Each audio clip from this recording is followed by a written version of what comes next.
बिस्मिल्लाहिर्रहमानिर्रहीम। अस्सलाम वालेकुम वरहमतुल्लाहि वबरकातुहू। मुअज़्ज़िज़ दोस्तों, कोरोना वायरस के हवाले से हम पहले भी 2 वीडियोस बना चुके हैं और यकीनन आप देख भी चुके होंगे। अगर अभी तक नहीं देखी तो आगाही के लिए ज़रूर देखें। कोरोना वायरस इस तेज़ी के साथ फैल रहा है कि अब इसका एक मरीज पाकिस्तान में भी सामने आ चुका है। ये वायरस चीन से शुरू हुआ और अब बाकी दुनिया में भी फैलता जा रहा है और इस वायरस की वजह से 500 से ज़ायद अमवात भी हो चुकी हैं। वायरस और बीमारी चाहे जैसी भी हो, हम मुसलमानों का पुख्ता यकीन और ईमान है कि वो अल्लाह ही की तरफ से होती है और उसकी शिफा भी अल्लाह ही के हाथ में होती है।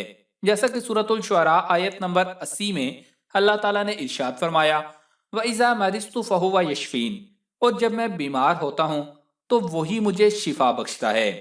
याद रहे कि बीमारी की चाहे वजह जो भी हो, लेकिन इंसान को इसका सामना तो होता है। जब इंसान बीमार होता है तो उसका जहन फौरी तौर पर इलाज की तरफ जाता है और बीमारियों का इलाज करवाना नबी करीम सल्लल्लाहु अलैहि वसल्लम की सुन्नत है।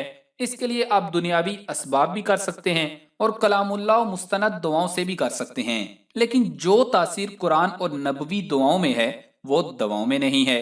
तो आज की वीडियो में हम आपको कोरोना वायरस के लिए एक ऐसी मुजरब दुआ बताने जा रहे हैं जो कि हमें हमारे प्यारे आका सल्लल्लाहु अलैहि वसल्लम ने सिखलाई है।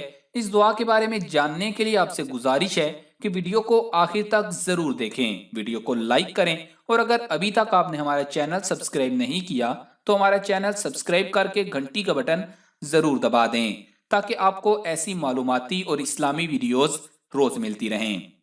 दोस्तों, ताज़ा खबरों में दिखाया गया है कि चीन के सदर मस्जिदों में जाकर मुसलमानों से इल्तिजा कर रहे हैं कि वो अल्लाह से दुआ करें कि अल्लाह इस अजाब से हमें निजात दे दे। ये उस शख्स की बात है जो इस्लाम को सिरे से मानता ही नहीं और पिछले दिनों चीन से जो मुसलमानों की वीडियोस वायरल होती रहीं वो आपको भी मालूम होंगी। खैर दोस्तों, याद रखें, शिफा अल्लाह ताला ने देनी है और गमो बीमारी के मुतालिक कहा जाता है कि ये इंसान के अपने अमाल की वजह से है। और आज जितनी भी मोहलक बीमारियां फैल रही हैं और तरह तरह के वायरस फैल रहे हैं, वो बीमारियां बद आमालियों की वजह से ही फैल रही हैं। कहा जाता है कि जिस तरह के मुसलमानों के आमाल आसमानों पर जाते हैं, वैसे ही फैसले अल्लाह की तरफ से जमीन वालों के लिए उतरते हैं। और आज जितनी नाफरमानी अल्लाह की हो रही है और अल्लाह को जिस तरह से नाराज किया जा रहा है, इससे हर कोई वाकिफ है। और यही वजह है कि अजीब अजीब बीमारियां और नित नए वायरस आए रोज फैल रहे हैं। दोस्तों, इंसान को चाहिए कि वो हर हाल में अल्लाह की हम्द बयान करे। सेहत हो या बीमारी, जुबान पर कोई शिकवा या शिकायत ना आने दे और इलाज के साथ साथ मसनून दुआओं का एहतमाम भी करे। वो ताकत जो कलामुल्लाह और हमारे प्यारे आका सल्लल्लाहु अलैहि वसल्लम की जबान मुबारक से निकले हुए अल्फाज की है, वो दुनिया की किसी भी चीज में नहीं हो सकती। हजरत खालिद बिन वलीद रजी अल्लाह ताला अन्हो का एक मशहूर वाकया है। हो सकता है आप में से बेशतर लोगों ने सुना हो, तो ईमान ताज़ा करने के लिए एक बार फिर सुन लें। फ़ज़ाइलुस सहाबा की दूसरी जिल्द और सफ़ा नंबर 816 पर यह वाकया मौजूद है। हजरत खालिद बिन वलीद रजी अल्लाह ताला अन्हो ने ईसाइयों के एक किला का मुहासरा किया तो उनका सबसे बूढ़ा पादरी, जिसका नाम अब्दुल मसीह बिन अमर था, आपके पास आया। कहा जाता है कि उसकी उम्र 350 साल थी, वल्लाहु आलम। उसके हाथ में इंतहाई तेज जहर की एक पुड़िया थी। उसने हजरत खालिद बिन वलीद रज़ी अल्लाह ताला अन्हु से अर्ज किया कि आप हमारे किला का मुआसरा उठा लें। अगर आपने दूसरे किले फतह कर लिए तो इस किला का कब्जा हम बगैर लड़ाई के तुमको दे देंगे। हजरत खालिद रज़ी अल्लाह ताला अन्हु ने फरमाया, नहीं, हम पहले इस किला को फतह करेंगे, बाद में किसी दूसरे किला का रुख करेंगे। ये सुनकर बूढ़ा पादरी बोला, अगर तुम इस किला का मुहासरा नहीं उठाओगे तो मैं ये जहर खाकर खुदकशी कर लूंगा और मेरा खून तुम्हारी गर्दन पर होगा। हजरत खालिद रजी अल्लाह ताला अन्हु फरमाने लगे, ये नामुमकिन है कि तेरी मौत ना आई हो और तू मर जाए। बूढ़ा पादरी बोला, अगर तुम्हारा ये यकीन है तो लो फिर ये जहर खा लो। हजरत खालिद बिन वलीद रजी अल्लाह ताला अन्हु ने वो जहर की पुड़िया पकड़ी और ये दुआ पढ़ी, बिस्मिल्लाहिल्लज़ी ला यज़ुर्रु मअ इस्मिही शैउन फिल अर्ज़ि वला फिस समाई व हुवस समीउल अलीम। ये दुआ पढ़कर उन्होंने वो जहर फांक लिया और ऊपर से पानी पी लिया। बूढ़े पादरी को मुकम्मल यकीन था कि ये चंद लम्हों में मौत की वादी में पहुंच जाएंगे, मगर वो ये देख कर हैरान रह गया کہ چند منٹ آپ کے بدن پر پسینہ آیا، اس کے علاوہ کچھ بھی نہ ہوا۔ حضرت خالد بن ولید رضی اللہ تعالیٰ عنہ نے پادری سے مخاطب ہو کر فرمایا، دیکھا اگر موت نہ آنی ہو تو زہر کچھ نہیں بگاڑتا۔ پادری کوئی جواب دیے بغیر اٹھ کر بھاگ گیا اور قلعہ میں جا کر کہنے لگا، اے لوگو، میں ایسی قوم سے مل کر آیا ہوں کہ خدا تعالیٰ کی قسم اسے مرنا تو آتا ہی نہیں، وہ صرف مارنا ہی جانتے ہیں۔ جتنا زہر ان کے ایک آدمی نے کھا لیا، اگر اتنا ہم پانی میں ملا کر تمام اہل قلعہ کھاتے تو یقیناً مر جاتے، مگر اس آدمی کا مرنا تو درکنار، وہ بے ہوش بھی نہیں ہوا۔ میری مانو تو قلعہ اس کے حوالے کر دو اور ان سے لڑائی نہ کرو۔ چنانچہ وہ قلعہ بغیر لڑائی کے صرف حضرت خالد بن ولید رضی اللہ تعالی عنہ کی قوت ایمانی سے فتح ہو گیا۔ دوستو، اسے بولتے ہیں یقین۔ اگر 1000 بار بھی قسم کھائی جائے تو بے جانا ہوگا۔ اللہ کے کلام اور حضور اقدس صلی اللہ علیہ وآلہ وسلم کے بتائے ہوئے اعمال میں بڑی طاقت ہے، اس لیے ان اعمال کو پورے یقین کے ساتھ کرنا چاہیے۔ آئیے اب آپ کو وہ نبوی دعا بتاتے ہیں کہ جس کو پڑھ کر آپ نے کرونا وائرس کے مریضوں پر دم کرنا ہے۔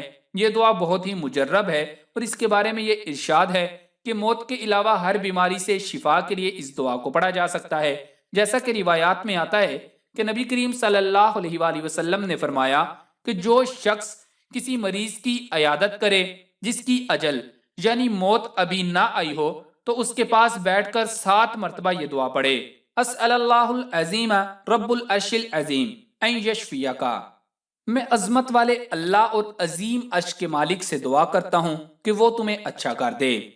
اس دعا کے ذریعے اللہ سے اس کی عظمت اور اس کے عرش کے واسطے سے سوال کیا جا رہا ہے اور شفا کی درخواست کی جا رہی ہے۔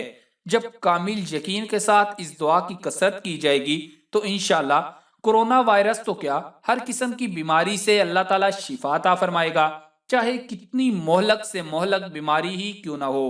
ویسے تو یہ دعا مریض کی عیادت کرنے والے کے لیے بتلائی گئی ہے کہ وہ 7 مرتبہ اپنے بیمار بھائی یا بہن کے لیے پڑھے اور دم کرے۔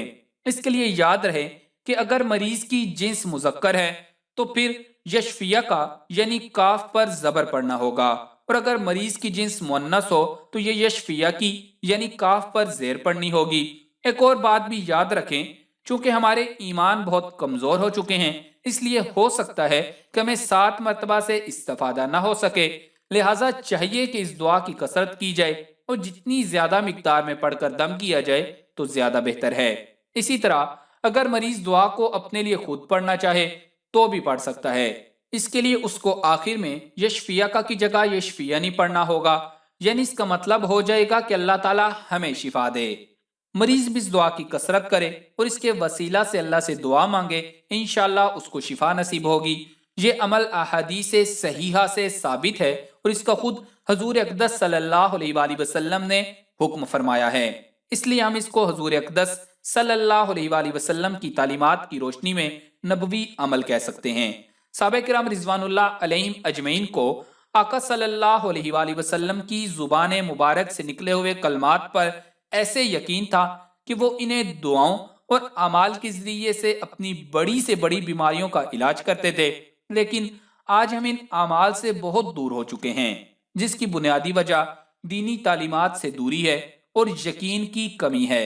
اس دعا کے علاوہ بھی متعدد روایات احادیث میں موجود ہیں، جن میں سے چند مزید دعائیں آپ کی خدمت میں پیش کرتے ہیں۔ بخاری شریف کی روایت ہے کہ جب کوئی شخص کسی بیمار کے پاس عیادت کے لیے جائے تو اس سے خطاب کر کے کہے، لا بأس طہور انشاءاللہ، اس بیماری سے تمہیں کوئی نقصان نہ ہو انشاءاللہ، یہ تمہارے لیے گناہوں سے پاکیزگی کا سبب ہوگا۔ اسی طرح مریض کو بھی چاہیے کہ وہ سورہ فاتحہ، سورہ اخلاص اور معوذتین پڑھ کر اپنے ہاتھوں پر پھونک کر اپنے چہرے پر پھیر لے۔ ان کے علاوہ بھی متعدد دعائیں احادیث کے اندر بتائی گئی ہیں۔ ہمیں چاہیے کہ ہم مسنون دعاؤں کو سیکھیں اور ان دعاؤں کا اہتمام کریں۔ مسنون دعاؤں میں اللہ نے بڑی برکتیں رکھی ہوئی ہیں، لیکن معاملہ سارا یقین کا ہے۔ اگر یقین کے ساتھ ان دعاؤں کا اہتمام کیا جائے تو ہمیں کسی قسم کے علاج معالجے کی ضرورت نہیں پڑے گی، اور چاہے کرونا وائرس ہو یا پھر ڈینگی وائرس، وہ ہمارا کچھ نہیں بگاڑ سکے گا۔ اور اگر آپ پر یہ وائرس حملہ آور بھی ہو چکا ہے تب بھی اللہ کے فضل سے آپ کو شفا حاصل ہوگی۔ تو معزز دوستو، اس ویڈیو کو صدقہ جاریہ کی نیت سے फेस बुक और व्हाट्सएप के ऊपर ज्यादा से ज्यादा शेयर करें और वीडियो को लाइक करना मत भूलिएगा। जज़ाकल्लाह।